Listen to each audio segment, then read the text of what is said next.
ಮಹಾವಾಕ್ಯ ಹೀಗಿದೆ: ಪುನರಪಿ ಜನನಂ ಪುನರಪಿ ಮರಣಂ.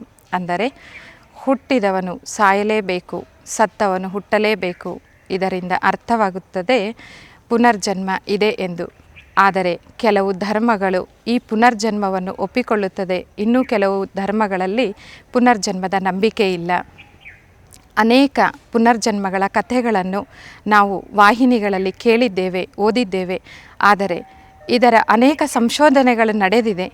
ಹಾಗಾದರೆ ಧರ್ಮ, ಆಧ್ಯಾತ್ಮ, ವಿಜ್ಞಾನ ಪುನರ್ಜನ್ಮದ ಮೇಲೆ ಯಾವ ರೀತಿ ಬೆಳಕು ಚೆಲ್ಲಿದೆ ಅನ್ನುವುದನ್ನು ಈ ಪ್ರವಚನ ಮಾಲೆಯಲ್ಲಿ ನೋಡೋಣ, ಕೇಳೋಣ. ಆತ್ಮ ದೇಹದಿಂದ ಹೊರಗಡೆ ಹೋದರೆ ಸಾವು ಅಂತ ಹೇಳ್ತೇವೆ. ದೇಹದ ಒಳಗಡೆ ಬಂದರೆ, ಇನ್ನೊಂದು ತಾಯಿಯ ಗರ್ಭದಲ್ಲಿ ಬಂದು ಜನ್ಮ ಪಡೆದು ಬಂದರೆ ಅದಕ್ಕೆ ಹುಟ್ಟು ಅಂತ ಹೇಳ್ತೇವೆ. ಅಂದರೆ ಈ ಆತ್ಮ ಜ್ಯೋತಿ ಪುನಃ ಪುನಃ ಜನನ ಮರಣ ಚಕ್ರದಲ್ಲಿ ಬರ್ತದೆ. ಅದಕ್ಕೋಸ್ಕರ ಜಾತ ಸಿಹಿ ಧ್ರುವ ಮೃತ್ಯು, ಧ್ರುವಂ ಜನ್ಮ ಮೃತಸ್ಯ ಛ ಅಂತ ನಮಗೆ ಭಗವದ್ಗೀತೆ ಮಾರ್ಗದರ್ಶನ ಮಾಡ್ತದೆ. ಹೌದು, ನಾವು ಹಿಂದೂಗಳು,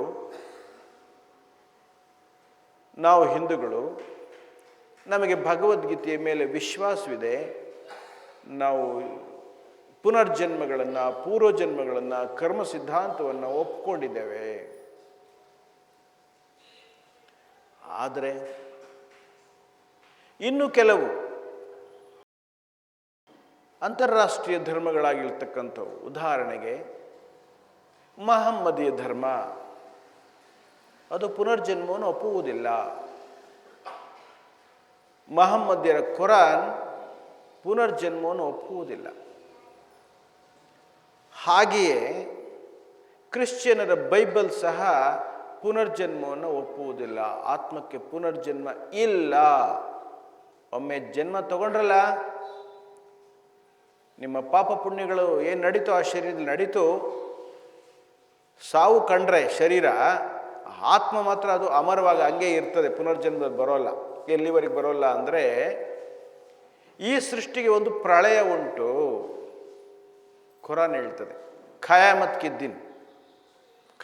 ಕಿ ದಿನ್ अल्लाह आएगा, उसका हिसाब किताब देखेगा, तो उसको जन्नत को भेजना ना हेल को भेजना वो डिसाइड करेगा.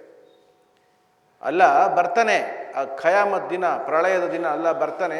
ಇವನ ಪಾಪ ಪುಣ್ಯಗಳನ್ನು ನಿರ್ಧಾರ ಮಾಡಿ ಇವನನ್ನು ಸ್ವರ್ಗಕ್ಕೋ ನರಕಕ್ಕೋ ಕಳಿಸೋದು ನಿರ್ಣಯ ಮಾಡ್ತಾರೆ. ಅಲ್ಲಿವರೆಗೆ ಆತ್ಮ ಸ್ಮಶಾನದಲ್ಲಿ ಹಾಗೆ ಇರ್ತದೆ. ಅವ್ರ ನಂಬಿಕೆ, ಅವ್ರ ಧರ್ಮಗ್ರಂಥದ ನಂಬಿಕೆ. ಹಾಗೆಯೇ ಬೈಬಲ್ಲು ಸಹ ಹೇಳ್ತದೆ, ಡೂಮ್ಸ್ ಡೇ ಅರ್ಥಾತ್ ಪ್ರಳಯದ ದಿನ ಕೊನೆಗೆ ಬರ್ತದೆ. ಅಲ್ಲಿವರೆಗೆ ಆತ್ಮಗಳು ಅಲ್ಲಿ ಇರ್ತವೆ. ಪಾಪ ಪುಣ್ಯಗಳ ಅನುಸಾರವಾಗಿ ಅವರಿಗೆ ಶಿಕ್ಷೆ ಅವತ್ತು ನಿರ್ಣಯ ಆಗ್ತದೆ. ಡೂಮ್ಸ್ ಡೇ, ಲಾಸ್ಟ್ ಡೇ, ಪ್ರಳಯದ ಕೊನೆಯ ದಿನದಲ್ಲಿ ಅಲ್ಲ ಆ ಪರಮಾತ್ಮ ಬರ್ತಾನೆ, ಯೆಹೋವ ಬರ್ತಾನೆ, ಆ ಜೆಹೋವ ಬರ್ತಾನೆ. ಅಲ್ಲಿವರೆಗೆ ಇವನು ಹಾಗೇ ಇರ್ತಾನೆ. ಆ ಕೊನೆಯ ದಿನ ಅವನಿಗೆ ಅವನ ಪಾಪ ಪುಣ್ಯಗಳ ನಿರ್ಣಯವನ್ನು ಅವನು ಮಾಡ್ತಾನೆ. ಪುಣ್ಯ ಇದ್ದರೆ ಅವನು ಸ್ವರ್ಗಕ್ಕೂ, ಪಾಪ ಇದ್ದರೆ ಅವನು ನರಕಕ್ಕೂ ಕಳಿಸ್ಕೊಡ್ತಾನೆ. ಹೀಗೆ ಆತ್ಮಕ್ಕೆ ಪುನರ್ಜನ್ಮ ಇಲ್ಲೇ ಇಲ್ಲ ಅನ್ನುವ ಮಾತನ್ನು ಈ ವಿಶ್ವಧರ್ಮಗಳು ಹೇಳ್ತವೆ. ಮಹಮ್ಮದಿಯರು ಮತ್ತು ಕ್ರಿಶ್ಚಿಯನ್ರು ಹೀಗೆ ಹೇಳ್ತಾರೆ. ಆದರೆ ಬೌದ್ಧರ ಪ್ರಕಾರ ಅವರು ಪುನರ್ಜನ್ಮಗಳನ್ನು ಒಪ್ತಾರೆ. ಸಿಖ್ಖರು ಸಹ ಪುನರ್ಜನ್ಮಗಳನ್ನು ಒಪ್ತಾರೆ. ಜೈನರಂತೂ ಪುನರ್ಜನ್ಮಗಳನ್ನು ಕರ್ಮ ಸಿದ್ಧಾಂತವನ್ನು ಒಪ್ತಾರೆ. ಕೆಲವು ಧರ್ಮಗಳು ಪುನರ್ಜನ್ಮವನ್ನು ಒಪ್ತವೆ, ಕೆಲವು ಧರ್ಮಗಳು ಪುನರ್ಜನ್ಮವನ್ನು ಒಪ್ಪುವುದೇ ಇಲ್ಲ. ಜನಸಾಮಾನ್ಯರಿಗೆ ಇದೊಂದು ಸಮಸ್ಯೆ. ಅದು ಒಂದು ಧರ್ಮ ವಿಶ್ವಧರ್ಮ, ಇದು ಒಂದು ಧರ್ಮ ವಿಶ್ವಧರ್ಮ. ಆ ಧರ್ಮವೂ ಒಪ್ಪುವುದಿಲ್ಲ, ಈ ಧರ್ಮವೂ ಒಪ್ಪುತ್ತದೆ. ಆ ಧರ್ಮಗ್ರಂಥಗಳು ಒಪ್ಪುವುದಿಲ್ಲ, ಈ ಧರ್ಮಗ್ರಂಥಗಳು ಒಪ್ಪುತ್ತವೆ.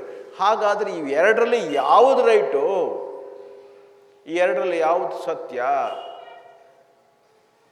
ಆತ್ಮಕ್ಕೆ ಪುನರ್ಜನ್ಮ ಇದೆಯೋ ಅಥವಾ ಇಲ್ವೋ ಅಂತಕ್ಕಂಥ ಒಂದು ತರ್ಕದ ಬುದ್ಧಿ. ಅದರಲ್ಲೂ ಈ ವಿಜ್ಞಾನ ಯುಗದಲ್ಲಿ ಆತ್ಮವನ್ನೇ ನಂಬದೇ ಇರತಕ್ಕಂಥವನಿಗೆ ಇಂಥ ವಿರೋಧಾಭಾಸಗಳು ಅವನಿಗೆ ಆತ್ಮದ ಅಸ್ತಿತ್ವದ ಬಗ್ಗೆ ನಂಬಿಕೆನೇ ಕೊಡೋದಿಲ್ಲ. ಆತ್ಮನೂ ಇಲ್ಲ, ಏನಿಲ್ಲ ಅಂತ ಅವನು ನಾಸ್ತಿಕನಾಗಿ ಹೊರಟು ಬಿಡ್ತಾನೆ. ಒಂದು ಧರ್ಮ ಇದೆ ಅನ್ನೋದು, ಒಂದು ಧರ್ಮ ಇಲ್ಲ ಅನ್ನೋದು ಅಂದರೆ ಹಾಗಾದ್ರೆ ಸತ್ಯ ಯಾವುದು ಅಂತಕ್ಕಂಥದ್ದು ವಿಚಾರವಾದಿಗೆ ಅದು ಅವನ ತರ್ಕಕ್ಕೆ ಅದು ನಿಲ್ಲುವುದಿಲ್ಲ. ನಮ್ಮೆಲ್ಲರಿಗೆ ಈಗಾಗಲೇ ಗೊತ್ತಿದೆ, ಆತ್ಮ ಅಭೌತಿಕವಾದದ್ದು, ಆತ್ಮ ಅಭೌತಿಕವಾದದ್ದು ಮತ್ತು ಇಂದ್ರಿಯ ಅತೀತವಾದದ್ದು. ಅದನ್ನು ಯಾವುದೇ ಇಂದ್ರಿಯಗಳ ಅನುಭವದಿಂದ ಕಾಣಲಿಕ್ಕೆ ಸಾಧ್ಯ ಇಲ್ಲ. ಅದು ಅತೀಂದ್ರಿಯವಾದದ್ದು, ಅದು ಅನುಭವಕ್ಕೆ ಮಾತ್ರ ಪ್ರಾಪ್ತಿಯಾಗ್ತಕ್ಕಂಥದ್ದು.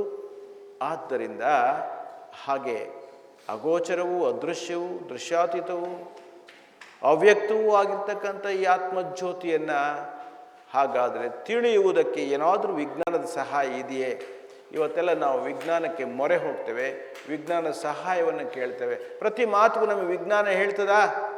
ಹಾಗಾದ್ರೆ ಒಪ್ತೇವೆ. ವಿಜ್ಞಾನ ಹೇಳಲಿಲ್ವಾ? ಇಲ್ಲ, ಹಾಗಾದ್ರೆ ಇದು ಒಪ್ಪುವುದಿಲ್ಲ ಅನ್ನುವಂತಹ ಮೇಧಾವಿ ಸ್ಥಿತಿಗೆ ನಾವು ಬಂದು ಇಳ್ಕೊಂಬಿಟ್ಟಿದ್ದೇವೆ. ಒಂದು ಸಮಯ ತಪ್ಪನ್ನೇ ವಿಜ್ಞಾನ ಹೇಳಿದ್ರು ಸಹ ಅದು ರೈಟ್ ಅಂತ ಒಪ್ಕೊಳ್ಳೋ ಸ್ಥಿತಿ ನಮ್ಮದಿದೆ. ಏಕೆಂದರೆ ನಾವು ವಿಜ್ಞಾನಕ್ಕೆ ಮೊರೆ ಹೋಗಿರೋದ್ರಿಂದ. ಇರಲಿ, ಧರ್ಮ ಗ್ರಂಥಗಳು ಪುನರ್ಜನ್ಮವನ್ನು ಇದೆ ಅಂತ ಹೇಳ್ತಾ ಇವೆ, ಧರ್ಮ ಗ್ರಂಥಗಳು ಪುನರ್ಜನ್ಮ ಆತ್ಮಕ್ಕೆ ಇಲ್ಲ ಅಂತ ಹೇಳ್ತೇವೆ. ಇವುಗಳ ಮಧ್ಯೆ ಈ ಎರಡು ಸತ್ಯಗಳನ್ನು ನಿರ್ಣಯ ಮಾಡಲಿಕ್ಕೋಸ್ಕರವಾಗಿ ಕೆಲವು ವಿಜ್ಞಾನಿಗಳು, ಮನೋವೈದ್ಯಕೀಯ ಶಾಸ್ತ್ರಜ್ಞರು, ಸೈಕ್ಯಾಟ್ರಿಸ್ಟ್, ಸೈಕಾಲಜಿಸ್ಟ್, ಅವರು ವಿಶೇಷವಾಗಿ ಅದರಲ್ಲಿ ಪ್ಯಾರಾಸೈಕಾಲಜಿಸ್ಟ್ ಅವರು ಮುಂದೆ ಬಂದಿದ್ದಾರೆ. ನಮ್ಮ ದೇಶ ಹಿಂದೂ ದೇಶ, ಬಹುಸಂಖ್ಯಾತರು ಹಿಂದೂಗಳು, ಅವರು ಹಿಂದೂ ಧರ್ಮದ ಸಂಪ್ರದಾಯಗಳನ್ನು ಒಪ್ಪುವಂಥವ್ರು. ಆದರೆ ಅಮೇರಿಕಾದಲ್ಲಿ ಅಲ್ಲಿ ಬಹುಸಂಖ್ಯಾತರುಗಳ ಕ್ರಿಶ್ಚಿಯನ್ರು, ಅಲ್ಲಿ ಧರ್ಮ ಕ್ರಿಶ್ಚಿಯನ್ ಧರ್ಮ, ಅಲ್ಲಿನ ಗ್ರಂಥ ಬೈಬಲ್ಲು ಪುನರ್ಜನ್ಮ ಒಪ್ಪುವುದೇ ಇಲ್ಲ. ಅಂಥ ಒಂದು ಪರಿಸರದಲ್ಲಿ ಭೌತಿಕತೆಯ ಆಧಿಪತ್ಯದಲ್ಲಿ ಬೆಳೆದಿರ್ತಕ್ಕಂತಹ ಆ ವಿಜ್ಞಾನಿಗಳು ಇದರ ಬಗ್ಗೆ ಭಾಳ ಚಿಂತನೆ ಮಾಡಲಿಕ್ಕೆ ಪ್ರಯತ್ನ ಮಾಡಿದ್ದಾರೆ. ಅಮೇರಿಕಾದಲ್ಲಿ ವರ್ಜೀನಿಯಾ ಅಂತಕ್ಕಂಥ ಒಂದು ಸ್ಟೇಟ್, ಹೇಗೆ ಕರ್ನಾಟಕ ಇದೆ, ಆಂಧ್ರ ಇದೆ, ಅದು ವರ್ಜೀನಿಯಾ ಒಂದು ಸ್ಟೇಟ್ ಇದೆ, ರಾಜ್ಯ. ಆ ವರ್ಜೀನಿಯಾ ಸ್ಟೇಟ್ಗೆ ಒಂದು ವಿಶ್ವವಿದ್ಯಾಲಯ ಇದೆ, ವರ್ಜೀನಿಯಾ ಯೂನಿವರ್ಸಿಟಿ. ಅಲ್ಲಿ ಒಬ್ಬರು ಮನೋವಿಜ್ಞಾನಿ ಡಾಕ್ಟರ್ ಸ್ಟೀವನ್ಸನ್ ಅಂತಕ್ಕಂಥವರು ಪ್ಯಾರಾಸೈಕಾಲಜಿಸ್ಟ್. ಅವರು ಈ ಪುನರ್ಜನ್ಮ ಇದೆಯೋ ಇಲ್ಲೋ, ಈ ಅನೇಕ ಧರ್ಮಗಳು ಪುನರ್ಜನ್ಮ ಒಪ್ತವೆ, ಅನೇಕ ಧರ್ಮಗಳು ಒಪ್ಪೋದಿಲ್ಲ, ಹಾಗಾದರೆ ಇದಕ್ಕೆ ಏನಿದ್ರೆ ಸತ್ಯ ಅಂತ ಅರಿಲಿಕ್ಕೆ ಅವರು ಪ್ರಯತ್ನ ಮಾಡಿದ್ರು. ವಿಶ್ವದಲ್ಲಿ ಅನೇಕ ಕಡೆ ಇಂಥ ವಿಚಾರಗಳು ಬರ್ತವೆ. ತಮ್ಮೆಲ್ಲರಿಗೆ ಗೊತ್ತಿದೆ, 5, 6, 7 ವರ್ಷದ ಮಕ್ಕಳು, ನಾನು ಹಿಂದೆ ಇಂಥ ಊರಲ್ಲಿ ಹುಟ್ಟಿದ್ದೆ, ನಮ್ಮಪ್ಪ ಇಂಥವನು, ನನ್ನ ಹೆಂಡತಿ ಇಂಥವ್ರು, ನನಗೆ ಮಕ್ಕಳಿದ್ದಾರೆ, ನಂದು ಕಾರ್ಖಾನೆ ಇದೆ, ನನ್ನ ಈ ಫೋನ್ ನಂಬರ್ ಇದು, ನಂದು ಕಾರ್ ನಂಬರ್ ಇದು, ಹೀಗೆಲ್ಲ ಹೇಳುವಂಥ ಮಕ್ಕಳು ಅಲ್ಲಲ್ಲೇ ವಿಶ್ವದ ಮೂಲೆ ಮೂಲೆಗಳಲ್ಲಿ ಆಗಾಗ ಬರುವಂಥ ಸುದ್ದಿಗಳನ್ನು ನೀವು ಟಿ ವಿನಲ್ಲೂ ಕೇಳಿದ್ದೀರಿ, ನೋಡಿದ್ದೀರಿ, ಪೇಪರ್ಗಳದ್ದು ಬರ್ತಕ್ಕಂಥ ನಾವು ಓದಿದ್ದೀರಿ. ಆ ವಿಜ್ಞಾನಿಗೆ, ಮನೋವಿಜ್ಞಾನಿಗೆ ಈ ವಿಚಾರ ಗೊತ್ತಾದರೆ ಅವನು ಸೀದಾ ಆ ದೇಶದಿಂದ, ಯಾವ ದೇಶದಲ್ಲಿ ಪುನರ್ಜನ್ಮವನ್ನು ಪಡೆದಿರ್ತಕ್ಕಂಥ ಹೇಳಿಕೆಯನ್ನು ಮಗು ಕೊಡ್ತಾ ಇದೆಯೋ ಅಲ್ಲಿಗೆ ಅವನು ನೇರವಾಗಿ ಹೋಗ್ತಾನೆ. ಅಲ್ಲಿ ಹೋಗಿ ಅವನು ಟೇಪ್ ರೆಕಾರ್ಡ್ ತೆಗೆದುಕೊಂಡು ಹೋಗ್ತಾನೆ, ಮೂವಿ ಕ್ಯಾಮ್ರಾ ತೆಗೆದುಕೊಂಡು ಹೋಗ್ತಾನೆ, ಸ್ಟಿಲ್ ಕ್ಯಾಮ್ರಾ ತೆಗೆದುಕೊಂಡು ಹೋಗ್ತಾನೆ, ವೈಜ್ಞಾನಿಕ ಅನೇಕ ಸಾಧನಗಳನ್ನು ಜೊತೆಯಲ್ಲಿ ಇಟ್ಕೊಂಡು ಅವನು ಆ ಊರಿಗೆ ಹೋಗ್ತಾನೆ. ಆ ಮಗುವನ್ನು ಹೇಳಿಕೆಯನ್ನು ಶೂಟಿಂಗ್ ಮಾಡ್ತಾನೆ, ರೆಕಾರ್ಡ್ ಮಾಡ್ತಾನೆ. ಆ ಕ್ಯಾಮ್ರಾಗಳಲ್ಲಿ ಮತ್ತು ಅವನ ಸ್ಟಿಲ್ ಫೋಟೋಗಳನ್ನು ತೆಗೆದುಕೊಳ್ತಾನೆ, ಮೂವಿ ಕ್ಯಾಮ್ರಾದ ಮುಖಾಂತರ ಅವನ ಆ್ಯಕ್ಟಿವಿಟೀಸನ್ನು ಅಲ್ಲಿ ತೆಗೆದುಕೊಳ್ತಾನೆ. ಅವ್ರ ತಂದೆ ತಾಯಿಗಳನ್ನು, ಅವರ ಸುತ್ತಮುತ್ತ ಇರತಕ್ಕಂಥ ನೈಬರ್ಸ್ ಏನಿದಾರಲ್ಲ, ಆ ಓಣಿಯವ್ರನ್ನ, ಅವ್ರನ್ನ ವಿಚಾರಗಳನ್ನು ತೆಗೆದುಕೊಳ್ತಾನೆ. ಈ ಹುಡುಗ ಮೊದಲೇ ಏನಂತಿದ್ದ, ಈಗೇನಂತಾನೆ. ಹಾಗಾದರೆ ಈ ಹುಡುಗ ಹೇಳೋವಂಥ ಊರೆಲ್ಲಿದೆ, ಅಲ್ಲೇನು ಜನ್ಮ ಪಡೆದಿದ್ದಾನೆ ಅಂತ ಹೇಳ್ತಿದ್ದಾನೆ.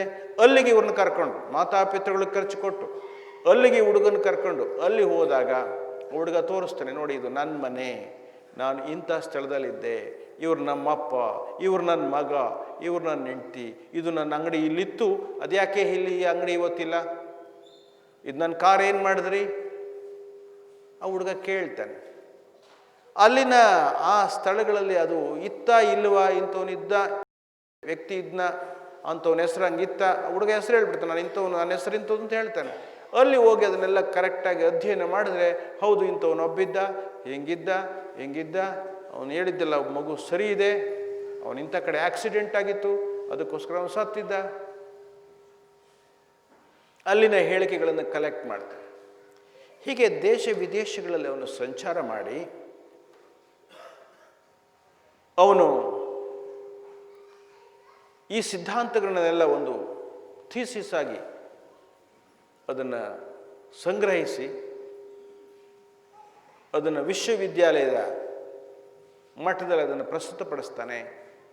ಆಗ ಆ ಒಂದು ಅವನ ಥೀಸಿಸ್ ಅಥವಾ ಸಿದ್ಧಾಂತ ಅನೇಕ ವಿಶ್ವವಿದ್ಯಾಲಯಗಳ ತಜ್ಞರಿಗೆ ಕಳಿಸ್ಕೊಡ್ಲಾಗ್ತದೆ. ಅವರು ಅವನ ವೈಜ್ಞಾನಿಕ ಅಧ್ಯಯನದ ಸತ್ಯಗಳನ್ನೆಲ್ಲ ಸ್ಟಡಿ ಮಾಡಿ, ಹೌದು ಇವನು ಹೇಳ್ತಕ್ಕಂಥ ಸ್ಟೇಟ್ಮೆಂಟ್ ಏನಿದೆ, ಎವಿಡೆನ್ಸಸ್ ಏನಿದೆ, ಅದರ ಪ್ರಕಾರ ಪುನರ್ಜನ್ಮ ಆತ್ಮಕ್ಕಿದೆ ಅನ್ನುವ ಮಾತನ್ನು ಅವರು ಒಪ್ಪಿಕೊಂಡಿದ್ದಾರೆ. ವರ್ಜೀನಿಯಾ ವಿಶ್ವವಿದ್ಯಾಲಯದ ಡಾಕ್ಟರ್ ಸ್ಟೀವನ್ಸನ್ ಈ ಕೆಲಸವನ್ನು ಪ್ರಪ್ರಥಮವಾಗಿ ವಿಶ್ವದಲ್ಲಿ ಮಾಡಿದ್ದಾನೆ. ವೈಜ್ಞಾನಿಕ ಆಧಾರದಿಂದ ಅಧ್ಯಯನದಿಂದ ಆತ್ಮ ಅಂತಕ್ಕಂಥದ್ದು ಪುನರ್ಜನ್ಮವನ್ನು ಪಡೀತದೆ, ಹಿಂದೆ ಇಂಥ ಕಡೆ ಇದ್ದು ಇಂಥ ಕಡೆ ಇದೆ ಅನ್ನುವಂಥ ಮಾತನ್ನು ಒಪ್ಕೊಂಡಿದ್ದಾನೆ. ಅವನು ಇವತ್ತೆಲ್ಲ ಕಡೆ ಅವನ ಈ ಒಂದು ಅಧ್ಯಯನದ ಗ್ರಂಥ ಲಭ್ಯವಿವೆ. ಹಾಗೆ ಅನೇಕ ವಿಜ್ಞಾನಿಗಳು ಈ ಅಧ್ಯಯನವನ್ನು, ಪುನರ್ಜನ್ಮದ ಬಗ್ಗೆ ಅಧ್ಯಯನವನ್ನು ಮಾಡಿದ್ದಾರೆ. ಭಾರತ ದೇಶದಲ್ಲಿ ರಾಜಸ್ಥಾನದಲ್ಲಿ ಇರ್ತಕ್ಕಂಥ ರಾಜಸ್ಥಾನ ವಿಶ್ವವಿದ್ಯಾಲಯದಲ್ಲಿ ಡಾಕ್ಟರ್ ಬ್ಯಾನರ್ಜಿ ಅಂತಕ್ಕಂಥವರು ಸಹ ಈ ಪುನರ್ಜನ್ಮಗಳ ಬಗ್ಗೆ ಅಧ್ಯಯನವನ್ನು ಮಾಡಿದ್ದಾರೆ. ಅಲಹಾಬಾದಲ್ಲಿರ್ತಕ್ಕಂತಹ ಬ್ಯೂರೋ ಆಫ್ ಸೈಕಾಲಜಿಯಲ್ಲಿ ಇರ್ತಕ್ಕಂತಹ ಡೆಪ್ಯೂಟಿ ಡೈರೆಕ್ಟರ್ ಒಬ್ಬರು ಡಾಕ್ಟರ್ ಜಮುನಾ ಪ್ರಸಾದ್ ಅನ್ನೋರು ಸಹ ಈ ಪುನರ್ಜನ್ಮಗಳ ಬಗ್ಗೆ ಬಹಳಷ್ಟು ಅಧ್ಯಯನವನ್ನು ಮಾಡ್ತಾ ಇದ್ದಾರೆ. ನಮ್ಮ ಕರ್ನಾಟಕಕ್ಕೆ ಬಂದರೆ, ನಮ್ಮ ಕರ್ನಾಟಕದಲ್ಲಿ ಬೆಂಗಳೂರಿನಲ್ಲಿ ನಿಮಾನ್ಸ್ ಅಂತಕ್ಕಂಥ ಒಂದು ಮನೋರೋಗ ತಜ್ಞರಾಗಿ ಆ ಒಂದು ಆಸ್ಪತ್ರೆ ತಮಗೆ ಗೊತ್ತಿರಬೇಕು, ಭಾರತ ಸರ್ಕಾರದ ಒಂದು ಕೊಡುಗೆ. ಅದು ನಿಮಾನ್ಸ್ ಅಂತಕ್ಕಂಥ ಒಂದು ಬೃಹತ್ ಆಸ್ಪತ್ರೆ ಇದೆ. ನರ ಮತ್ತು ಮೆದುಳಿನ ಅಧ್ಯಯನ ಮಾಡುವ, ರೋಗಗಳ ನಿವಾರಣೆ ಮಾಡುವ ಒಂದು ಆಸ್ಪತ್ರೆ ಇದೆ. ಅಲ್ಲಿ ಡಾಕ್ಟರ್ ಸತ್ವಂತ್ ಪಾಸ್ರಿಚಾ ಅಂತಕ್ಕಂತಹ ಒಬ್ಬರು ಪ್ರೊಫೆಸರ್ ಕೆಲಸ ಮಾಡ್ತಿದ್ದಾರೆ. ಅವರು ಸಹ ದೇಶ ವಿದೇಶಗಳಲ್ಲಿ ಎಲ್ಲೆಲ್ಲಿ ಪುನರ್ಜನ್ಮಗಳ ಈ ಒಂದು ಸಾಕ್ಷ್ಯಗಳು ಸಿಗ್ತವೆ ಅಲ್ಲೆಲ್ಲ ಹೋಗಿ ಅಧ್ಯಯನ ಮಾಡಿ ಅವರು ಸಹ ತನ್ನ ಥೀಸಿಸನ್ನು ವಿಶ್ವವಿದ್ಯಾಲಯಗಳಿಗೆ ಒಪ್ಪಿಸಿದ್ದಾರೆ. ಅವರ ಥೀಸಿಸನ್ನು, ಅವರ ಸಿದ್ಧಾಂತಗಳನ್ನು ಅನೇಕ ವಿಶ್ವವಿದ್ಯಾಲಯದ ತಜ್ಞರು ಅಧ್ಯಯನ ಮಾಡಿ ಇವರು ಮಂಡಿಸಿರ್ತಕ್ಕಂತಹ ಈ ಒಂದು ಸಿದ್ಧಾಂತ ಸರಿ ಇದೆ, ಆತ್ಮಕ್ಕೆ ಪುನರ್ಜನ್ಮ ಇದೆ ಅನ್ನುವಂಥ ಮಾತನ್ನು ಸಹ ಒಪ್ಪಿಕೊಂಡಿದ್ದಾರೆ. ಬಹುಶಃ ವಿಶ್ವದ ಮಟ್ಟದಲ್ಲಿ, ವಿಶ್ವದಲ್ಲಿ ಈ ಎರಡು ಜನ ಮಹನೀಯರು, ಡಾಕ್ಟರ್ ಸತ್ವಂತ್ ಪಾಸ್ರಿಚಾ, ಡಾಕ್ಟರ್ ಸ್ಟೀವನ್ಸನ್, ಇವರಿಬ್ಬರು ಮಂಡಿಸಿರ್ತಕ್ಕಂಥ ಈ ಸಿದ್ಧಾಂತಗಳಿಗೆ PhD ಸಹ ಸಿಕ್ಕಿದೆ. ಅದು ವಿಶ್ವದಲ್ಲಿ ಇವತ್ತು ಅತ್ಯಂತ ಆಧಾರವನ್ನು ಕೊಡ್ತಕ್ಕಂಥ ಈ ಒಂದು ಗ್ರಂಥ ಆಗಿದೆ ಪುನರ್ಜನ್ಮದ ಬಗ್ಗೆ. ನಿಜವಾಗ್ಲೂ ಸಹ ಇನ್ನೊಂದು ಮಾತನ್ನು ನಾನು ಇಲ್ಲಿ ತಮಗೆ ಹೇಳಲಿಕ್ಕೆ ಬಯಸ್ತೇನೆ. ಏನಂದರೆ, ಬಹಳ ಆಶ್ಚರ್ಯಕರವಾದ ಸಮಾಚಾರಗಳನ್ನು ಈ ಅಧ್ಯಯನಗಳು ನಮಗೆ ಕೊಡ್ತಾ ಇವೆ. ಹಿಂದೆ ಸ್ತ್ರೀಯಾಗಿದ್ದವರು ಪುನರ್ಜನ್ಮದಲ್ಲಿ ಪುರುಷರಾಗಿ ಹುಟ್ಟಿದ್ದಾರೆ. ಹಿಂದೆ ಸ್ತ್ರೀ ಶರೀರದಲ್ಲಿದ್ದಂಥ ಆತ್ಮ ಇನ್ನೊಂದು ಜನ್ಮದಲ್ಲಿ ಪುರುಷನಾಗಿದ್ದಂಥವ್ರು ಸ್ತ್ರೀಯಾಗಿ ಹುಟ್ಟಿರ್ತಕ್ಕಂಥದ್ದು ನಮಗೆ ಆ ಒಂದು ಅಧ್ಯಯನದಲ್ಲಿ ಸಿಗ್ತಾ ಇದೆ. ಅಷ್ಟೇ ಅಲ್ಲ, ಬೇರೆ ಭಾಷೆಯಲ್ಲಿದ್ದವರು ಇನ್ನೊಂದು ಸ್ಟೇಟಲ್ಲಿ, ಇನ್ನೊಂದು ಭಾಷೆಯಲ್ಲಿ ಅವರು ಪುನರ್ಜನ್ಮವನ್ನು ಪಡೆದಿರ್ತಕ್ಕಂಥದ್ದು, ಆ ಭಾಷೆಯಲ್ಲಿ ಅವರು ಪರಿಣಿತರಾಗಿರ್ತಕ್ಕಂಥದ್ದು ಆ ಅಧ್ಯಯನದಲ್ಲಿದೆ. ಅಷ್ಟೇ ಅಲ್ಲ, ಹಿಂದೂಗಳು ಮುಸಲ್ಮಾನರಾಗಿ ಹುಟ್ಟಿದ್ದಾರೆ, ಮುಸಲ್ಮಾನರು ಹಿಂದೂಗಳಾಗಿ ಹುಟ್ಟಿದ್ದಾರೆ, ಸಿಖ್ರು ಕ್ರೈಸ್ತರಾಗಿ ಹುಟ್ಟಿದ್ದಾರೆ, ಕ್ರೈಸ್ತರು ಹಿಂದೂಗಳಾಗಿ ಹುಟ್ಟಿದ್ದಾರೆ. ಹೀಗೆ ಅನ್ಯ ಧರ್ಮದಲ್ಲಿ ಇದ್ದಂಥ ಆತ್ಮಗಳು ಪುನರ್ಜನ್ಮದಲ್ಲಿ ಬೇರೆ ಬೇರೆ ಧರ್ಮಗಳಲ್ಲಿ ಒಂದು ಜನ್ಮ ಪಡೆದಿರ್ತಕ್ಕಂಥ ಅನೇಕ ರಹಸ್ಯಗಳನ್ನು ಸಹ ನಾವು ಆ ಒಂದು ಥೀಸಿಸಲ್ಲಿ ನಾವು ಕಾಣಬಹುದಾಗಿದೆ. ಇದೊಂದು ವೈಜ್ಞಾನಿಕ ಆಧಾರ ನಮಗೆ ಚೆನ್ನಾಗಿ ಮಾರ್ಗದರ್ಶನ ಮಾಡ್ತದೆ. ಆತ್ಮದ ಅಸ್ತಿತ್ವ, ಆತ್ಮದ ಇರುವಿಕೆಯ ಬಗ್ಗೆ ನಮಗೆ ಯಾವುದೊಂದು ಅದೃಶ್ಯವೋ ಯಾವುದನ್ನು ನಂಬಲಿಕ್ಕೆ ಬರೋದಿಲ್ವೋ, ಯಾವುದು ಅಗೋಚರವೋ, ಯಾವುದು ಸ್ಪರ್ಶಕ್ಕೆ ದೂರವಿದೆಯೋ, ನೋಟಕ್ಕೆ ದೂರವಿದೆಯೋ ಅದರ ಅಸ್ತಿತ್ವ ಇದೆ ಅನ್ನುವಂಥ ಮಾತನ್ನು ಈ ವಿಜ್ಞಾನ ಸಿದ್ಧಾಂತಗಳು ನಮಗೆ ಕೊಡ್ತಾ ಇವೆ. ಇಷ್ಟೇ ಅಲ್ಲ, ದೇಶ ವಿದೇಶಗಳಲ್ಲಿ ಅನೇಕ ಕಡೆ ಇದ್ರ ಬಗ್ಗೆ ಅಧ್ಯಯನ ನಡೀತಾ ಇದೆ. ಡಾಕ್ಟರ್ ರೇಮಂಡ್ ಮೂಡಿ ಅಂತಕ್ಕಂಥವರು ಲೈಫ್ ಆಫ್ಟರ್ ಲೈಫ್ ಅಂತಕ್ಕಂತಹ ಒಂದು ಗ್ರಂಥವನ್ನು ಅವರು ಬರೆದಿದ್ದಾರೆ. ಅದು ಅವರ ಅಧ್ಯಯನ ಆಗಿದೆ, ಸಾವಿನಾಚೆಯ ಜೀವನ ಅರ್ಥಾತ್. ಹಾಗೆ ಡಾಕ್ಟರ್ ನೆವಿಲಿ ರ್ಯಾಂಡರ್ ಅಂತಕ್ಕಂಥವರು ಲೈಫ್ ಆಫ್ಟರ್ ಡೆತ್, ಸಾವಿನ ಆಚೆಗಿರ್ತಕ್ಕಂಥ ಜೀವನ ಅಂತಕ್ಕಂಥದ್ದನ್ನು, ಸಾವಿನಾಚೆಗಿರುವ ಬದುಕು ಅಂತಕ್ಕಂಥ ಗ್ರಂಥವನ್ನು ಬರೆದಿದ್ದಾರೆ. ಡಾಕ್ಟರ್ ಜಾರ್ಜ್ ಮಿಕ್ ಅಂತಕ್ಕಂಥವ್ರು after we die what then ಅಂತಕ್ಕಂಥ ಗ್ರಂಥವನ್ನು ಬರೆದಿದ್ದಾರೆ. ಆರ್ಥರ್ ಫೋರ್ಡ್ ಅಂತಕ್ಕಂಥವ್ರು ಮತ್ತು ಜೆರೋಮೆ ವಿಲ್ಸನ್ ಅಂತಕ್ಕಂಥವ್ರು ಲೈಫ್ ಬಿಯಾಂಡ್ ಡೆತ್ ಅನ್ನುವ ಗ್ರಂಥವನ್ನು ಮಾಡಿದ್ದಾರೆ. ಹೆರಾಲ್ಡ್ ಶರ್ಮನ್ ಅಂತಕ್ಕಂಥವ್ರು you live even after death ಅಂತಕ್ಕಂಥ ಅಧ್ಯಯನವನ್ನು ಮಂಡಿಸಿದ್ದಾರೆ. Doctor Raymond Moody junior life beyond ಅಂತಕ್ಕಂಥದ್ದನ್ನು, ಕಾರಿನ್ ವಿಲ್ಸನ್ ಅಂತಕ್ಕಂಥವ್ರು ಲೈಫ್ ಆಫ್ಟರ್ ಅಂತಕ್ಕಂಥ ಸಿದ್ಧಾಂತಗಳನ್ನು ಇವರೆಲ್ಲರೂ ಸಹ ವೈದ್ಯಕೀಯ ರಂಗದಲ್ಲಿ ಸೇವೆ ಮಾಡ್ತಕ್ಕಂಥವ್ರು. ಇವರೆಲ್ಲರೂ ಇದರ ಬಗ್ಗೆ ವಿಶೇಷ ಅಧ್ಯಯನಗಳನ್ನು ಮಾಡಿ ಅವರಿಗೆ ಗ್ರಂಥಗಳನ್ನು ಮಾಡಿದ್ದಾರೆ. ತಮ್ಮೆಲ್ಲರಿಗೆ ಬಹಳ ಮುಖ್ಯವಾದ ಇನ್ನೊಂದು ಸುದ್ದಿ ಗೊತ್ತಿದೆ ನಿಮಗೆ ಅಂತ ನಾನು ಬಯಸ್ತೇನೆ. ಎಡ್ಗಾರ್ ಕೇಸಿ ಅಂತಕ್ಕಂಥವ್ರು ಸುಮಾರು 2000ಕ್ಕೂ ಹೆಚ್ಚು ಪುನರ್ಜನ್ಮ ಸಿದ್ಧಾಂತವನ್ನು, ಕರ್ಮ ಸಿದ್ಧಾಂತವನ್ನು, ಮನುಷ್ಯನಿಗೆ ಬರ್ತಕ್ಕಂಥ ಸಂಕಷ್ಟಗಳು, ರೋಗಗಳು, ಇವುಗಳಿಗೆ ಪರಿಹಾರವನ್ನು ಸಹ ಅವರು ಸೂಚಿಸಿದ್ದಾರೆ. ಹಿಂದೆ ಮಾಡಿದ ಪಾಪಗಳನುಸಾರವಾಗಿ, ಪೂರ್ವಜನ್ಮದ ಪಾಪಗಳನುಸಾರವಾಗಿ ಪುನರ್ಜನ್ಮಗಳಲ್ಲಿ ಅವನು ಅಂಗಹೀನನಾಗಿಯೋ, ಬಡವನಾಗಿಯೋ, ರೋಗಿಯಾಗಿಯೋ, ದುಃಖಿಯಾಗಿಯೋ, ಸಮಸ್ಯೆಗಳ ಜಾಲದಲ್ಲಿ ಸಿಲುಕಿಯೋ ಅವನು ಸಂಕಟ ಪಡುವ ಅನೇಕ ವಿಚಾರಗಳನ್ನು ಅವನು ತಿಳಿಸಿದ್ದಾನೆ. ಅವನೊಬ್ಬ ಸೆಲ್ಫ್ ಹಿಪ್ನಾಟಿಸ್ಟ್ ಇದ್ದಾನೆ. ಎಲ್ಲ ದುಃಖಿಗಳು ಅವನ ಹತ್ರ ಹೋದಾಗ ಅವನು ತನ್ನ ಈ ಸೆಲ್ಫ್ ಹಿಪ್ನಾಟಿಕ್ ಆ ಪವರಿಂದ ಅದನ್ನು ಅಧ್ಯಯನ ಮಾಡಿ ತಿಳಿಸಿದ್ದಾನೆ. ಅದನ್ನು ಇವನು ಹೇಳೋದು ಸತ್ಯನೋ ಮಿಥ್ಯನೋ, ಸುಮ್ಮನೆ ಭೋಗಸೋ ಪ್ರಚಾರಕ್ಕೆ ಇವನು ಹೇಳ್ತಾ ಇದ್ದಾನೋ ಅಂತಕ್ಕಂಥ ಜನರು ಸಹ ಅವನನ್ನು ಬೆನ್ನತ್ತಿ ಅವನು ಹೇಳಿದಂತಹ ವಿಚಾರಗಳನ್ನು ಅದು ಸಂಗ್ರಹ ಮಾಡಿ ಅಲ್ಲಿ ಹೋಗಿ ಆ ಸಮಯದಲ್ಲಿ ಅವರು ಇದ್ದರೆ ಅಂಥ ವ್ಯಕ್ತಿ ಸಾವು ಕಣ್ಣೆ, ಅವನು ಈ ರೀತಿ ಸಾವಿತ್ತೆ ಅವನಿಗೆ, ಅದೆಲ್ಲ ಅಧ್ಯಯನ ಮಾಡಿದಾಗ ಅದೆಲ್ಲ ಸತ್ಯ ಅಂತ ಅಂದಮೇಲೆ ಬಹಳಷ್ಟು ಆ ಎಡ್ಗಾರ್ ಕೇಸಿ ಅವರ ಹೇಳಿಕೆಗಳನ್ನು ಅವರು ಇವತ್ತು ಸಹ ವರ್ಜೀನಿಯಾ ಸ್ಟೇಟ್ನಲ್ಲಿ ಅದೂ ಸಹ ಇದೆ. ಅದರದ್ದು ಬೃಹತ್ ಪ್ರಮಾಣದಲ್ಲಿ ಒಂದು ಲೈಬ್ರರಿನಲ್ಲಿ ಇವತ್ತು ಸಂಗ್ರಹಿಸಲಾಗಿದೆ. ಅದು ಕರ್ಮ ಸಿದ್ಧಾಂತದ ಬಗ್ಗೆ ಅತ್ಯಂತ ಪ್ರಬಲವಾದ ಒಂದು ಸಾಕ್ಷಿ ಪುರಾವೆಯಾಗಿ ಇವತ್ತು ಮಾನವನಿಗೆ ಲಭ್ಯ ಇದೆ. ಇದೆಲ್ಲವೂ ವೈಜ್ಞಾನಿಕ ತಳಹದಿಯ ಮೇಲೆ ನಡೆದಂಥ ಅನೇಕ ಸಂಶೋಧನೆಗಳಾಗಿದೆ ಅನ್ನುವುದನ್ನು ನಾವು ಎಂದು ಮರೆಯೋ ಹಾಗಿಲ್ಲ. ಆದ್ದರಿಂದ ಧರ್ಮ ಗ್ರಂಥಗಳು ಒಪ್ಪಬಹುದು, ಒಪ್ಪದೇ ಇರ್ಬೋದು. ಆದರೆ ವಿಜ್ಞಾನದ ಅಧ್ಯಯನದಿಂದ ಸಹ ಇವತ್ತು ಆತ್ಮದ ಅಸ್ತಿತ್ವ, ಆತ್ಮಕ್ಕೆ ಪೂರ್ವಜನ್ಮ, ಪುನರ್ಜನ್ಮ ಮತ್ತು ಕರ್ಮ ಸಿದ್ಧಾಂತ ಇವುಗಳ ಬಗ್ಗೆ ಒಪ್ಪಿಗೆ ಮಾಡ್ತಕ್ಕಂತಹ ಅನೇಕ ಅಧ್ಯಯನಗಳು ಇವತ್ತು ನಮಗೆ ಲಭ್ಯ ಇವೆ. ನಾವು ಯಾವುದನ್ನು, ಅದರಲ್ಲೂ ವಿಶೇಷವಾಗಿ ಇವತ್ತು ಭಾರತೀಯರು, ಹಿಂದೂಗಳು ನಂಬೋದಿಲ್ವ, ಅದೆಲ್ಲ ಹಳೆ ಕತೆ ಬಿಡಿ, ಪುರಾಣ ತಗೊಂಡು ಏನು ಮಾಡೋಣ ಅನ್ನುವಂತಹ ಜನ ಇವತ್ತೇನು ಹುಟ್ಟಿದ್ದಾರೆ, ಅವರೆಲ್ಲರೂ ಸಹ ಇದ್ರ ಬಗ್ಗೆ ಸ್ವಲ್ಪ ಗಮನ ಹರಿಸಬೇಕು.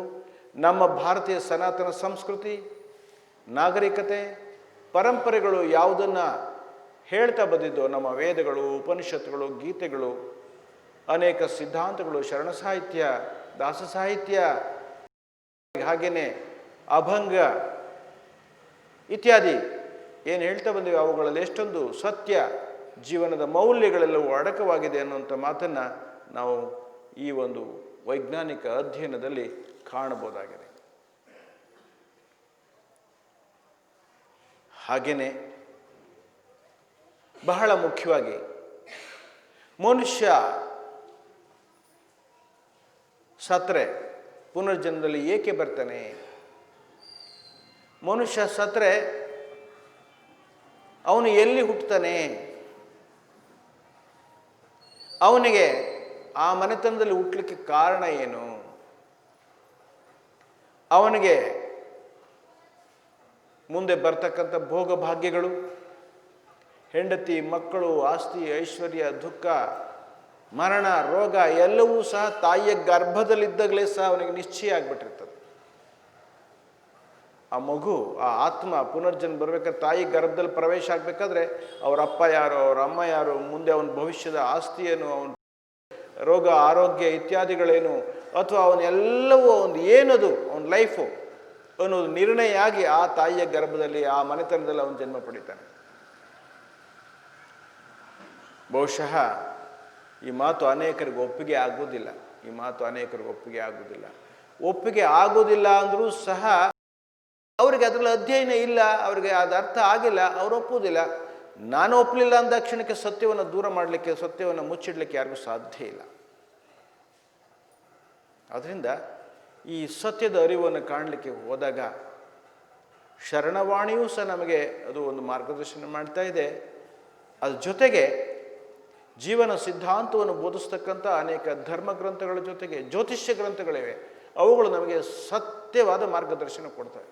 ಬಹುಶಃ ಆಶ್ಚರ್ಯ ಆಗ್ಬೋದು, ಅಷ್ಟು ನಮಗೆ ನಿಖರವಾದಂತಹ ದರ್ಶನವನ್ನು ನಮಗೆ ಮಾಡಿಸ್ತದೆ. ಸರ್ವಜ್ಞರ ಒಂದು ವಚನವನ್ನು ನಾನು ತಮ್ಮ ಮುಂದೆ ಇಡ್ತೇನೆ. ನಿಮಗೆ ಗೊತ್ತಿದೆ, ಕೇಳಿದ್ದೀರಿ. ಎಣ್ಣೆ ಬೆಣ್ಣೆಯ ಋಣವು, ಅನ್ನ ವಸ್ತ್ರದ ಋಣವು, ಹೆಣ್ಣು ಹೊನ್ನಿನ ಋಣವು ಮುಕ್ತಾಯವಾದ ಮೇಲೆ ಈ ದೇಹ ಮಣ್ಣು ಪಾಲೆಯ ಸರ್ವಜ್ಞ ಅಂತ. ಇವುಗಳ ಋಣ ಮುಕ್ತಾಯ ಆದಮೇಲೆ ಈ ದೇಹ ಮಣ್ಣು ಪಾಲು. ಮುಂದೆ ಆತ್ಮ ಋಣ ಮುಕ್ತಾಯ ಮಾಡಿಕೊಂಡಂಥ ಆತ್ಮ ಮತ್ತೆಲ್ಲಿ ಹೋಗ್ತದೆ? ಮತ್ತೆಲ್ಲಿ ಋಣ ಇದೆಯೋ ಅಲ್ಲಿ ಹೋಗ್ತದೆ. ಸರ್ವಜ್ಞರ ವಚನಗಳಲ್ಲಿ, ಪುನರ್ಜನ್ಮ ವಚನಗಳಲ್ಲಿ ಇವುಗಳನ್ನು ನಾವು ನೋಡ್ಬೋದು. ಹೀಗೆ ಅನೇಕರು ಪುನರ್ಜನ್ಮಗಳ ವಚನಗಳನ್ನ ಹೇಳಿದ್ದಾರೆ. ಇರಲಿ, ವಚನಗಳೆಲ್ಲ ಹೇಳಿದ್ದಾರೆ ಬಿಡ್ರಿ, ಅವೆಲ್ಲನೂ ರೈಟ್ ಇದ್ದಾವ, ಕೆಲವು ರೈಟ್ ಇದ್ದಾವೆ, ಕೆಲವು ಹಂಗೆ ಹೇಳಿರ್ತಾರೆ ಅಂತ ಅನ್ನೋ ಮಹಾತ್ಮರು ಇದ್ದಾರೆ, ಇಲ್ಲ ಅಂತ ಇಲ್ಲ. ಆದರೆ ಒಂದು ಮಾತು ಮಾತ್ರ ಪರಮಸತ್ಯ. ಒಂದು ಜ್ಯೋತಿಷ್ಯ ಗ್ರಂಥ ಇದೆ, ಅದಕ್ಕೆ ನಾಡಿ ಗ್ರಂಥ ಅಂತ ಹೇಳ್ತಾರೆ. ಅಗಸ್ತ್ಯ ಮಹರ್ಷಿಗಳಂತಕ್ಕಂಥವ್ರು ಬರೆದಂಥ ಒಂದು ನಾಡಿ ಗ್ರಂಥ. ಉದಾಹರಣೆಗೆ ಆ ನಾಡಿ ಗ್ರಂಥ ಹೇಳ್ತಕ್ಕಂಥ ಓದತಕ್ಕಂಥ ಪಂಡಿತರಿದ್ದಾರೆ. ಬಹುಶಃ ಅದು ಸಂಸ್ಕೃತದಲ್ಲಿಲ್ಲ, ಅದು ತಮಿಳಿನಲ್ಲಿದೆ. ಅಗಸ್ತ್ಯ ಮಹರ್ಷಿಗಳ ನಾಡಿ ಗ್ರಂಥ ತಮಿಳಿನಲ್ಲಿದೆ. ಆ ನಾಡಿ ಗ್ರಂಥ ಓದತಕ್ಕಂಥ ತಮಿಳು, ಹಳೆ ತಮಿಳು, ಹಳೆಗನ್ನಡ ಇದ್ದಂಗೆ ಹಳೆ ತಮಿಳು ಬಲ್ಲಂಥ ವಿದ್ವಾಂಸರು ಇದ್ದಾರೆ. ಒಂದು ಸಮಯ ನೀವು ಯಾರಾದರೂ ಪರೀಕ್ಷೆ ಮಾಡ್ಬೋದು ಅಂತಂದರೆ ನೀವು ಹೋಗಿ ಇವತ್ತು ಪರೀಕ್ಷೆ ಮಾಡ್ಬೋದು. ಆತ್ಮ ಇದೆ, ಆತ್ಮಕ್ಕೆ ಪುನರ್ಜನ್ಮ ಇದೆ, ಆತ್ಮ ಇದೆ, ಆತ್ಮಕ್ಕೆ ಪುನರ್ಜನ್ಮ ಇದೆ, ಆತ್ಮಕ್ಕೆ ಪೂರ್ವಜನ್ಮ ಇತ್ತು. ಇವುಗಳನ್ನೆಲ್ಲ ಅತ್ಯಂತ ಸ್ಪಷ್ಟವಾಗಿ ಇವತ್ತು ನಿಮಗೆ ಅದು ಮಾರ್ಗದರ್ಶನ ಮಾಡ್ತದೆ. ಬಹುಶಃ ನಮ್ಮಲ್ಲಿ ಕುಳಿತಿರ್ತಕ್ಕಂಥ ಎಷ್ಟೋ ಶರಣರಿಗೆ ತಮ್ಮ ಕರೆಕ್ಟ್ ಡೇಟ್ ಆಫ್ ಬರ್ತ್ ಗೊತ್ತಿಲ್ಲ. ಅವ್ರು ಯಾವತ್ತು ಹುಟ್ಟಿದ್ರು, ಯಾವ ತಾರೀಕು ಹುಟ್ಟಿದ್ರು, ಯಾವ ವಾರ ಹುಟ್ಟಿದ್ರು, ಎಷ್ಟು ಗಂಟೆಗೆ ಹುಟ್ಟಿದ್ರು, ಅವತ್ತು ಯಾವ ನಕ್ಷತ್ರ ಇತ್ತು, ಅದು ಅವ್ರಿಗೆ ಗೊತ್ತಿಲ್ಲ. ಏನೋ ಅವ್ರ ಅಪ್ಪ ಅವ್ರು ಏನು ಹೇಳ್ತಾರೆ, ಅವ್ರ ಅಮ್ಮ ಏನು ಹೇಳಿದ್ರು, ಯಾರನ್ನ ಅವ್ರು ಏನು ಶಾಲೆಗೆ ಏನು ಸೇರಿಸಿದ್ರು ಅದೇ ರೈಟ್ ಅಂತ ಅನ್ನೋರಿದ್ದಾರೆ. ಆದರೆ ಆಶ್ಚರ್ಯವತ್ ಒಂದು ಮಾತು, ನೀವು ಆ ಗ್ರಂಥವನ್ನು ಓದುವವರ ಬಳಿಗೆ ಹೋದರೆ, ಸ್ತ್ರೀ ಆದರೆ ಅವರಿಗೆ ಎಡಗೈ ಹೆಬ್ಬೆಟ್ಟನ್ನು ತಗೊಳ್ತಾರೆ, ಪುರುಷರಾದರೆ ಅವರು ಬಲಗೈ ಹೆಬ್ಬೆಟ್ಟು ತೆಗೆದುಕೊಳ್ತಾರೆ. ಅವರಿಷ್ಟೇ ತೆಗೆದುಕೊಳ್ಳೋದು. ಪುರುಷರಾದರೆ ಬಲಗೈ ಹೆಬ್ಬೆಟ್ಟಿಂದ ಒಂದು ಮಾರ್ಕ್ ಬಿಳಿ ಪೇಪರ್ ಮೇಲೆ ಒತ್ಕೊಳ್ತಾರೆ, ಸ್ತ್ರೀಯರಿಗೆ ಎಡಗೈ ಹೆಬ್ಬೆಟ್ಟಿಂದ ಒಂದು ಒತ್ಕೊಳ್ತಾರೆ. ಲೈಬ್ರರಿ ಇದೆ, ಆ ನಾಡಿ ಗ್ರಂಥದ ಲೈಬ್ರರಿ ಇದೆ. ಅಲ್ಲಿ ಹೋಗಿ ಒಂದೊಂದು ಕಟ್ಟು, ತಾಳೆಗರಿಯ ಕಟ್ಟುಗಳನ್ನು ತರ್ತಾರೆ, ನಿಮ್ಮ ಮುಂದೆ ಓದ್ತಾರೆ. ಆ ಓದುವಾಗ 3 ಮಾತು ಬಹಳ ಮುಖ್ಯವಾದ ಮಾತು. ಅದರೊಳಗೆ ನಿಮ್ಮ ಹೆಸರಿರ್ತದೆ, ನಿಮ್ಮ ಅಪ್ಪನ ಹೆಸರಿರ್ತದೆ, ನಿಮ್ಮ ಅಮ್ಮನ ಹೆಸರಿರ್ತದೆ, ಅರ್ಥಾತ್ ತಾಯಿ. ಮದರ್ ಅವ್ರ ಹೆಸರು ಇರ್ತದೆ. ಈ ಮೂರು ಮಾತು ಆ ಓದುವಾಗ ಬಂದರೆ ನಿಮ್ಮ ಹೆಸರು ಬರಬೇಕು, ನಿಮ್ಮ ತಂದೆ ಹೆಸರು ಬರಬೇಕು, ನಿಮ್ಮ ತಾಯಿ ಹೆಸರು ಬರಬೇಕು. ಈ ಮೂರು ಬಂದರೆ ಇದು ನಂದು ಅಂತ ನೀವು ಅಷ್ಟು ಹೇಳ್ಬೇಕಷ್ಟೇ.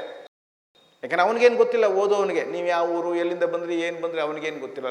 ನಿಮ್ಮ ಹೆಬ್ಬೆಟ್ಟು ಅಷ್ಟು ತೊಗೊಂಡಿರ್ತಾನೆ ಅವನು. ಆ ಗ್ರಂಥದ ಹತ್ರ ಆ ಗ್ರಂಥ ತೊಗೊಂಡು ಓದ್ತಾನೆ, ಇದು ಒಂದು ಓದ್ತಾನೆ, ಅದು ನಂದಲ್ಲ ಅಂತಂದು ಸುಮ್ಮನಿರೋದು. ಇನ್ನೊಂದು ತಂದು ಓದ್ತಾನೆ, ಇದು ನಂದಲ್ಲ. ಮತ್ತೊಂದು ತರ್ತಾನೆ. ಆ 4-6 ತರೋದ್ರೂ ನಿಮ್ಮ ಜ್ಯೋತಿಷ್ಯ ಗ್ರಂಥ ನಿಮ್ಗೆ ಸಿಕ್ಬಿಡ್ತಾವೆ ಅವನಿಗೆ. ಅದ್ರಲ್ಲಿ ನಿಮ್ಮ ಹೆಸರು, ನಿಮ್ಮ ತಂದೆ ಹೆಸರು, ತಾಯಿ ಹೆಸರು, ನೋಡ್ರಿ ಇದು ನಂದೇ, ನಿಮ್ಮ ತಾಯಿ ಹೆಸರು ಸರಿ ಇದೆ, ನಮ್ಮ ತಂದೆ ಹೆಸರು ಸರಿ ಇದೆ, ನನ್ನ ಹೆಸರು ಇದೆ ಹೇಳಿದ ಮೇಲೆ ಕೆಲವು ನಿಮಿಷಗಳು ಅವನು ಆ ಗ್ರಂಥಗಳಿಗೆ ಸಂಬಂಧ ಅಂತ ಇನ್ನೊಂದು ಕೆಲವು ಗ್ರಂಥಗಳನ್ನು ಜೋಡಿಸ್ಕೊಳ್ತಾನೆ. ಆಮೇಲೆ ನಿಮ್ಮ ಮುಂದೆ ನಿಮ್ಮ ಮುಖತಃ ಅದನ್ನು ಓದುತ್ತಾನೆ, ಅದನ್ನು ಟೇಪ್ ರೆಕಾರ್ಡ್ ಮಾಡಿಕೊಡ್ತಾನೆ. ಆ ತಮಿಳಲ್ಲಿರೋದನ್ನು ಇಂಗ್ಲೀಷ್ ಬೇಕಂದ್ರೆ ಇಂಗ್ಲೀಷು, ಕನ್ನಡ ಬೇಕಂದ್ರೆ ಕನ್ನಡ, ಅಥವಾ ಹಿಂದಿ ಬೇಕಂದ್ರೆ ಹಿಂದಿ ತರ್ಜುಮೆ ಮಾಡಿ ಅದನ್ನು ಒಂದು ಬರೆದು ಕೊಡ್ತಾನೆ. ಅದರೊಳಗೆ ಏನಿರ್ತದೆ ಅಂದರೆ, ನಾನು ಹೇಳ್ದಲ್ಲ, ನೀವು ಹುಟ್ಟಿದ ನಕ್ಷತ್ರ, ನಿಮ್ಮ ಕುಂಡಲಿ, ನಿಮ್ಮ ಜನ್ಮ ಕುಂಡಲಿ, ತಂದೆ ತಾಯಿಗಳ ಹೆಸರಿಂದ ಹಿಡ್ಕೊಂಡು ಎಲ್ಲವೂ ಅದರಲ್ಲಿ ಕುಂಡಲಿ ಹಾಕ್ಕೊಡ್ತಾನೆ. ಮತ್ತು ನೀವು ಏನು ವಿದ್ಯಾಭ್ಯಾಸ ಮಾಡಿದ್ದೀರಿ, ನೀವೇನು ನೌಕರಿ ಮಾಡ್ತೀರಿ, ನಿಮ್ಮ ಮಕ್ಕಳು ಎಷ್ಟು, ನಿಮ್ಗೆ ಹೆಂಡ್ತಿದ್ರು 1, 2, 3, ಸತ್ತೋರೆಷ್ಟು, ಬದುಕಿದವರೆಷ್ಟು, ಎಲ್ಲ ಲೈಫ್ ಅಟ್ ಎ ಗ್ಲಾನ್ಸ್ ಕೊಟ್ಬಿಡ್ತಾನೆ. ನಿಮಗೆ ಎಷ್ಟು ಆಶ್ಚರ್ಯ ಆಗ್ಬೋದು. 7 ವಂಡರ್ಸ್ ಆಫ್ ದ ವರ್ಲ್ಡ್ ಅಂದರೆ ಅದೇನು ದೊಡ್ಡ ವಂಡರ್ ಅಲ್ಲ. ರಿಯಲಿ ವಂಡರ್ ಅಂದರೆ ಇದು. ರಿಯಲಿ ವಂಡರ್ ಅಂದರೆ ಜ್ಯೋತಿಷ್ಯ ವಿಜ್ಞಾನ ಎಷ್ಟು ದೊಡ್ಡದಿದೆ. ಇವತ್ತೆಲ್ಲ ಜ್ಯೋತಿಷ್ಯವನ್ನು ಮೂದಲಿಸ್ತಕ್ಕಂಥ ಅನೇಕರಿದ್ದಾರೆ. ಆದರೆ ಅಧ್ಯಯನ ಹೀಗಿದೆ. ಗ್ರಂಥ ಇವತ್ತು ನಮ್ಮ ಹತ್ರ ಇದೆ, ಯಾರು ಬೇಕಾದ್ರೂ ಪರೀಕ್ಷೆ ಮಾಡ್ಬೋದು. ಅಂದರೆ ಏನು, ಎಷ್ಟು ನಿಖರವಾಗಿ ಪೂರ್ವಜನ್ಮದ, ಪುನರ್ಜನ್ಮದ, ವರ್ತಮಾನ ಜನ್ಮದ ಎಲ್ಲ ವ್ಯವಸ್ಥೆಗಳನ್ನು ಹೇಳ್ತಾ ಇದ್ದಾರೆ ಅಂದರೆ, ಅದು ಆ ಮಹರ್ಷಿ ಎಷ್ಟು ಅವನ ತಪೋಬಲ ಇರಬೇಕು, ಅವನ ಏಕಾಗ್ರತೆ ಎಷ್ಟಿರ್ಬೋದು, ಆತ್ಮದ 3 ಕಾಲಗಳ ಚರಿತ್ರೆಯನ್ನು ಅವನು ಬರೆದಿಟ್ಟಿದ್ದಾನಲ್ಲ, ಅವನು ಎಷ್ಟು ತಪಸ್ವಿ ಇರಬೇಕು. ಇವತ್ತು ಲಭ್ಯ ಇದೆ. ಅಗಸ್ತ್ಯರ ನಾಡಿ ಇದೆ, ಶುಕ್ರನಾಡಿ ಇದೆ, ಗುರುನಾಡಿ ಇದೆ, ಸೂರ್ಯ ಸಿದ್ಧಾಂತ ಇದೆ. ಈಗ ಅನೇಕ ನಾಡಿಗಳು ಸಹ ಇವತ್ತು ಲಭ್ಯ ಇವೆ. ಅದರಲ್ಲಿ ವಿಶೇಷವಾಗಿ ಅಗಸ್ತ್ಯರ ನಾಡಿ ಬಹಳ ಪ್ರಭಾವಶಾಲಿಯಾಗಿದೆ. ಇದುವರೆಗೂ ವೀಕ್ಷಿಸಿದ ಪ್ರವಚನ ಮಾಲೆಯ ಸಾರ: ಹುಟ್ಟಿದವನಿಗೆ ಸಾವು ನಿಶ್ಚಿತ, ಸತ್ತವನಿಗೆ ಹುಟ್ಟು ಅನಿವಾರ್ಯ, ಹಾಗೆಯೇ ಪುನರ್ಜನ್ಮವು ಇದೆ ಎಂದು ಧರ್ಮಗಳು ಒಪ್ಪಿವೆ, ಸಂಶೋಧನೆಗಳು ಆಧಾರ ನೀಡಿವೆ. ಆತ್ಮ ಜನನ ಮರಣ ಚಕ್ರದಲ್ಲಿ ಸಿಲುಕಿದೆ ಎಂದು ತಿಳಿದು ಬರುತ್ತದೆ. ವಂದನೆಗಳು. ಮುಂದಿನ ಸಂಚಿಕೆಯಲ್ಲಿ ಭೇಟಿಯಾಗೋಣ. ಓಂ ಶಾಂತಿ.